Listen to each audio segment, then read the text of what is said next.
Welcome to the Clippers YouTube page. I'm here with Parker Messick, and we're going to just have a rambling chat here. It's your first year at the AAA level. We're going to start way before that. Go back to your days in the Sunshine State coming up, first grabbing some sort of sporting utensil. Was baseball the first one? Yeah, I believe baseball was the first one. I think I started playing when I was 3 or 4 years old. I'm from Plant City, Florida, and sports is big in our hometown. So, yeah, I think baseball was the first one, and then came football, and then basketball and soccer, and then, whatever was in season, that's what I was playing. But baseball was always the one I looked forward to. It was always my favorite. When you're in Florida, every sport is always in season, right? Mm-hmm. I mean, you cool off a little bit, mm-hmm. but even over the winter months, you can still get outside and play.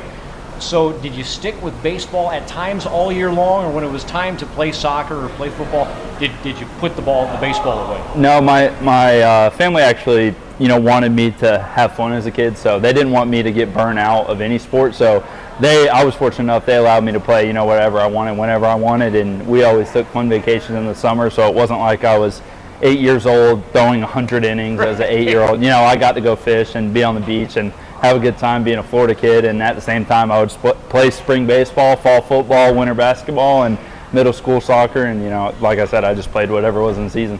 Brothers, sisters, you got any siblings? I had a younger sister. She was a little bit of an athlete too. Okay. More of a musician now, but she definitely competed when she wanted to. Do you have any musical talent? I unfortunately did not. My mom can sing and my sister can play piano, but I have nothing. You just got Grandpa's a drummer too. You just got the tambourine. Yeah, literally. I play the triangle. I can play drums a little bit, just practicing with my grandpa, but it's nothing good. Okay, so you get a little bit older, you get into school, you're getting to that junior high age, and sports start to become a little bit more competitive, mm-hmm. A little bit more serious. Did you start to focus on one or the other or several early in that? Yeah, once I got to high school, I eliminated basketball and soccer, stuck to football and baseball, and played freshman year football. I was on varsity. I was a good football player. I loved it, but had a really good spring baseball season, and going into that, when I started playing summer ball through high school, I started getting some interest from colleges, so that's when I was like, okay, I don't want to hurt myself playing football. I almost played again my senior year after I was committed to Florida State, but I didn't want to hurt myself before I went to Florida State, so after that freshman year, just kind of stuck with baseball the rest of the way. Most guys playing youth, high school, baseball, they've got a position, and some guys pitch. How long did you stick with your position player? Where were you, and what was your bat like? I hit pretty well in high school. I always played first. I was really good at picking, and I was pretty good defensively at first. And when I got to college, I kind of had a chance to two-way freshman year, but didn't really do much in the fall. Kind of wanted me to stick to pitching. They liked what I was doing on the mound, so stuck pitching. Sophomore year, I ended up hitting again, so I would DH and pitch on the same nights. And then, I would pitch and hit on the same nights I was starting on Friday, and then the other nights of the week I would DH or they would pinch hit me late in the game. And then going into junior year again, just went to pitching for the draft. I wanted to stay healthy, so I did a mix of both. But I could hit my first college AB was like a 7 or 8 pitch backside home run. So that's like my claim to fame, that I'm a pitcher that can hit. There you go.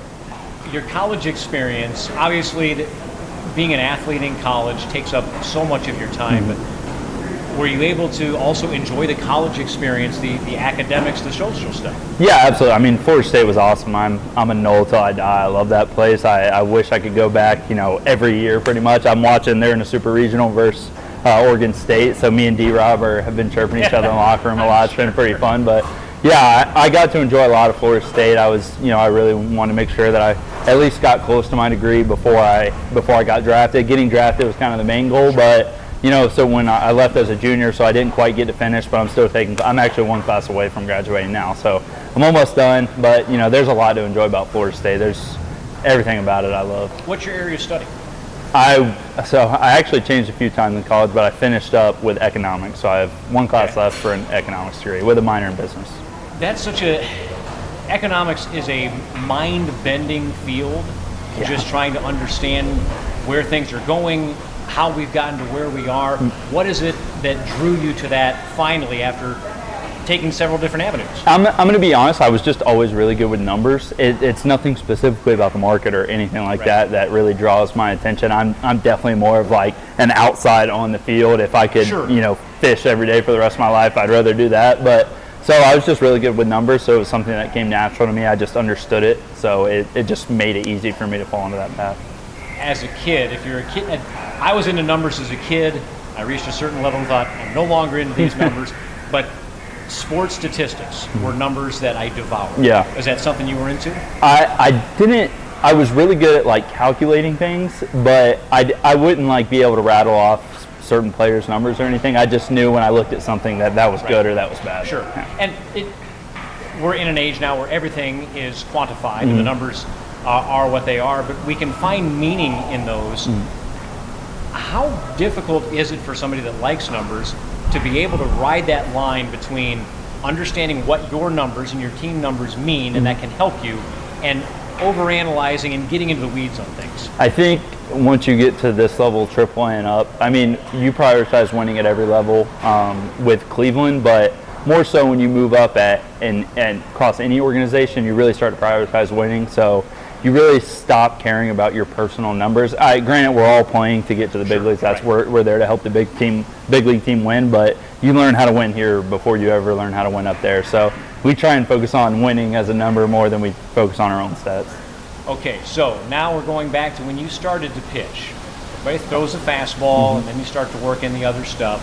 So when did you start figuring out, and did you do it on your own, or was there somebody kind of walking you through the steps of learning the mechanics of pitching and adding different pitches? Yeah, my dad never let me throw a curveball until I was about 13, 14, 15, somewhere in that 13 to 16 range, I would say. So when I was I would say 13, 14 more so, because I think high school I started throwing the curveball and slider. But before high school, I was strictly fastball changeup, and it's helped me to this level because changeup's my best pitch. Right. So I was strictly fastball changeup, and my dad helped me, learn how to throw those two pitches. And then once it kind of got out of his knowledge path as a dad, he was really good at coaching the game, when I was younger in Little League and stuff. And then moving forward, I started training at the Florida baseball. I think they were the Armory at the time, went to the ranch, now back to the Armory, still train there to this day. Best people ever. That's when, I started learning how to move my body the right way and how to develop certain pitches. And that was like 7th, 8th grade when I started doing that. Is there a moment when you're a pitcher, you've got to have a certain amount of confidence just to do the job? Yeah. Right? You're out there on the mound on your own. The eyes are on you. You've got to be able to do the job. At what point growing up did it click for you, this is something I can do, I want the ball, I want to be the guy on the mound? I was always super competitive. Even as a freshman, I was freshman on varsity. I wanted to throw all the big games. Everybody made a joke, like we had an ace that was committed to Florida, and he was like our 1A, and I was like our 1B. We would always he would start one, I would come in. I would start one, he would come in. So freshman year is when I really started to become a good pitcher, and then I just think, developing through high school, I had a lot of really close friends that I'm still friends with to this day. So we just always had a good time together playing on the field, and then senior year, after I was committed, I wanted to win state that year. I think that's the year I really turned it on and wanted my first start that year. Best team. We were playing a preseason game against a team out of state that was nationally ranked, or they were in state actually, but nationally ranked team. And I had a 13K 7-inning shutout, one hitter, something crazy. And I was like, okay, I can do this now. This is close. We're about to go to Florida State. I can do this. So that was in my head where I really started to become a good pitcher. But at some point, the struggles start, right? Whether it's at the college D1 level or you get into pro baseball and you're going up against a different level of competition, when those moments happen for you, what did you rely on to say, okay, but I know I can still do this? Yeah, I had really good success early on in college, and I wasn't necessarily focused too much on pitch ability or pitch shapes or anything like that. I was purely pitching off competitiveness, and I was willing myself to pitch good in college, and then getting into pro ball, it's a lot more about development. So it was a struggle for me early on in pro ball to realize they don't really care. They really want competitors out there, but they also need you to have the stuff to be able to do it as well. So when I realized that, I got hit around a lot in high A, and I spent the majority of my career was spent in high A, and I didn't have the best numbers my first year there. So that was a struggle for me. And when I go back, I'm huge in my faith. I'm a big Christian guy. So when I look back on that time, it was a lot of relying okay, God, why am I here? Why am I struggling right now?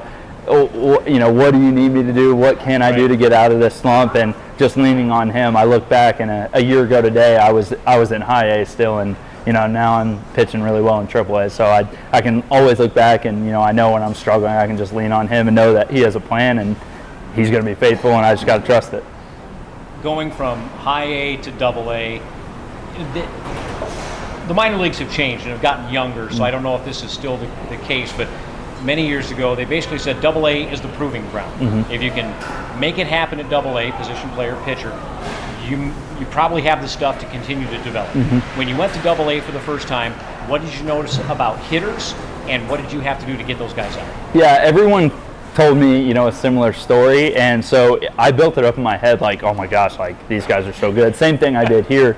These hitters are so good, like what am I going to do?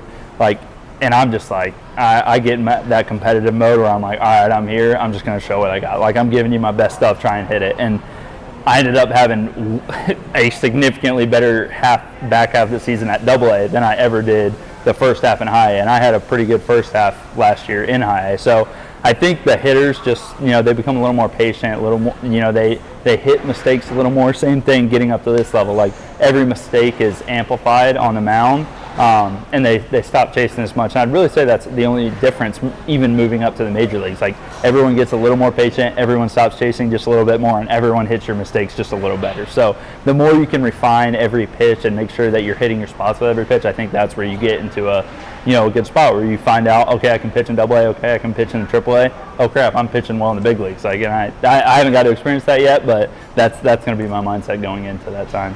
You mentioned your changeup being your best offering. We've seen some guys come through here with really good changeups. Joey Cantillo's another guy with an excellent changeup. The thing that I've noticed about yours so far this year is not even necessarily, it's a beautiful looking pitch, but the sequencing and the timing of it has been really, really well done so far.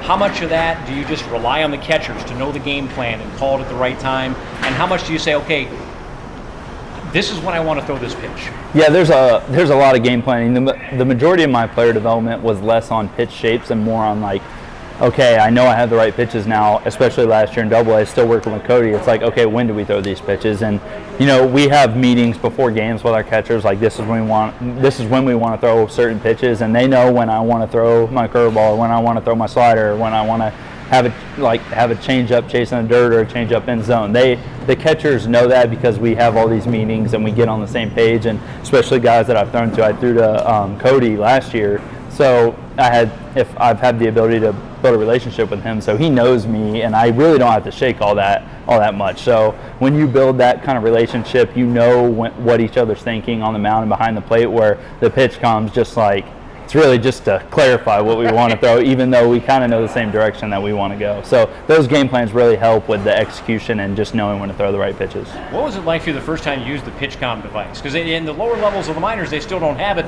It's still finger signals and figuring that out. It definitely helps. Like, you don't have to worry about runners relaying signs. It's a lot quicker, so the pitch clock kind of doesn't really matter as much. And I was a guy that worked fast anyway, so I actually like it because it helps me work faster than I was even able to before. So I really enjoy it. I like it a lot. You've talked about your competitiveness. That's something I've talked about on the air. Your body language is such that it doesn't matter what the situation of the game is. You're ready to go. You're kind of fired up and not pitching angry, but pitching purposefully. Yeah. Is that something you've just always kind of had, or is that something you've developed? I think it's definitely something that has developed. I was definitely competitive as a kid, but I learned, like, I never had the best stuff growing up. I wasn't the young prospect that was throwing 100. Like, I had to rely on going out there and, like, thinking that I'm the baddest dude on the world standing on that mound, even if I really wasn't, even if everyone on the field was better than me. In my own head, I believe that no one could touch my stuff. So having that conviction every time I go out there is something that helps me.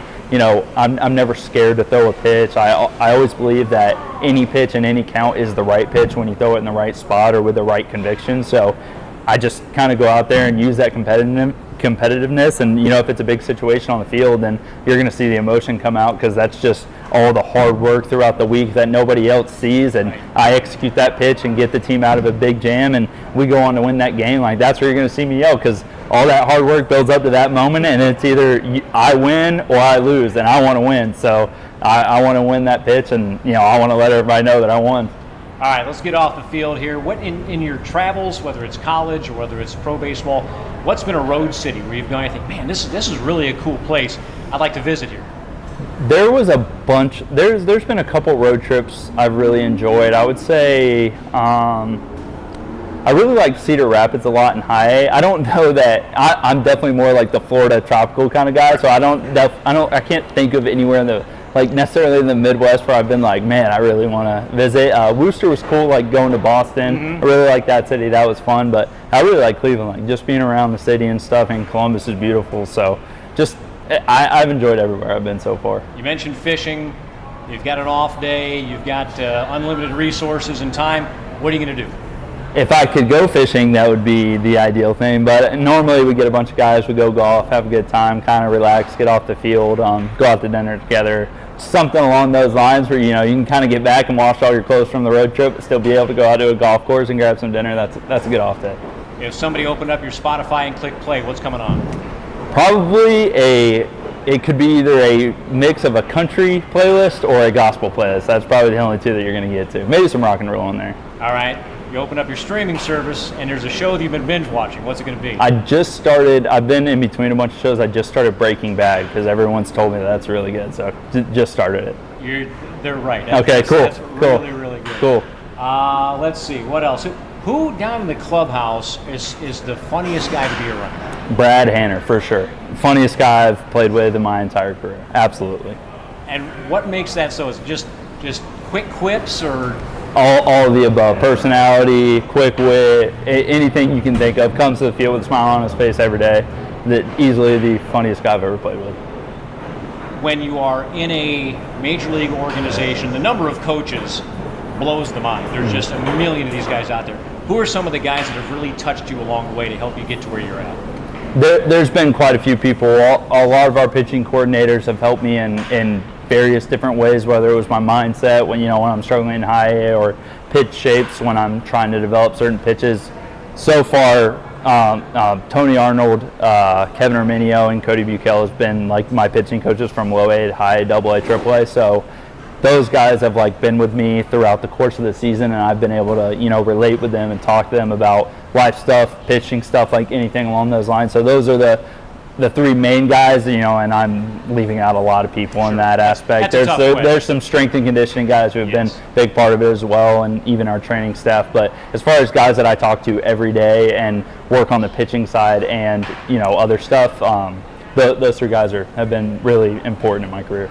Okay, so college football championship game, if the Buckeyes and the Seminoles meet head to head, who are you taking? Go Noles. Go Noles. Thanks very much. Yes, sir. Appreciate it. Yes, sir. That was a terrible handshake. It's all right. We can cut that part out.